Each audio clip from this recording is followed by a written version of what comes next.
Hello, thought I'd do a little lakeside review of the Proboat Recoil 26. I got mine right here. Now, one thing I want to do differently than every other review and unboxing video is, instead of just opening it up and telling you all the specs and going through at it like that, maybe 5 minutes of running footage, I want to do like a 6-month down the road thing. Like, for example, I've had this boat 6 months. So in this review, I'm going to talk about some of the issues, some of the things I had to fix, change, whatever. That way you can make a more informed decision about how this boat will work for you in the future. So without further ado, let's pop the top on this thing, and we'll dive into the basics. Alright, now we're in the lap, and we're looking inside the boat now. So this boat's powered by a 2100 kV brushless motor, Outrunner design. It's driven to the propeller by a flex shaft. It comes stock with a 60 amp Dynamite water-cooled speed controller and a standard Spectrum steering servo. Now my particular boat, because I had a Traxxas radio that everything was on, I decided to go with the Traxxas receiver set in the waterproof box. I also have a EC3 to EC5 adapter permanently taped on. I've replaced the factory flotation with pool noodles just because the factory flotation broke on me through a session of bashing. Now, I had this boat for about a month, and the stock driveline, the aluminum tube, and the stock strut wore out. Now, bear in mind, I was running this thing 6 times a day for pretty much, well, a whole month. So, I guess that could be expected. So what I did was I replaced the stock drivetrain with a 1/4 inch brass tube, a true 0.15 flex shaft, and in the back, I went with this Speedmaster Stinger. I had to lengthen the rudder to get proper geometry, and I'm running a CNC propeller. And like I say, it didn't really change the way the boat performed, but I've ran it for another 5 months real heavy, and I've not had a single sign of wear. So definitely a good reliability upgrade. One thing that these boats have from the factory is they have a lip back here that I don't know if it's a flaw in the casting or is it actual intended design, but one thing I read is that you can sand it off and make this a perfect 90-degree angle, and then it'll make the boat run drier. And it did. It did. It changed the boat so much that I had to trim the drive down a little bit, and I had to put these upgraded trim tabs and turn fins on there to get it to where it was even controllable. But other than that, it's a pretty good little upgrade. I haven't really had a lot of problems with the boat. So let's do some running footage. Alright, so now we got the boat in the water. We're running a 3S 5000 milliamp hour battery. Let's give it a go. Boat planes off nice and easy.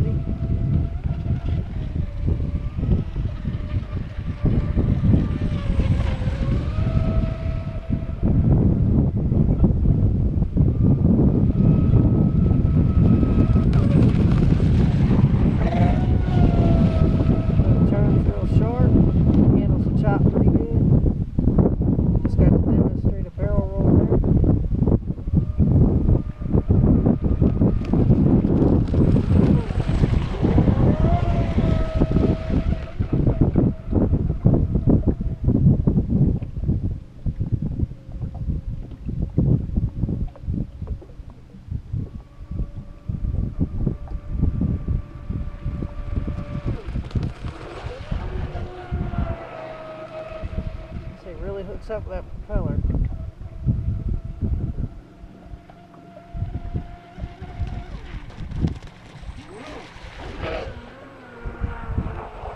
Now about removing that lip that I was talking about on the transom. If you look at the way this boat handles, it rides drier in the water than the stock boat, which contributes to maybe a little bit of the bouncing in this chop, but in smooth water, it's like butter.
Well, that was a pretty fun run. But before I sign off on the video, I figured I'd give you some after run thoughts. If you buy this boat new, you really can't go wrong. It's a fun boat, it handles good, and as I can use mine as an example, it does have some potential to be modified into something better. Right out of the box, it's not a bad boat.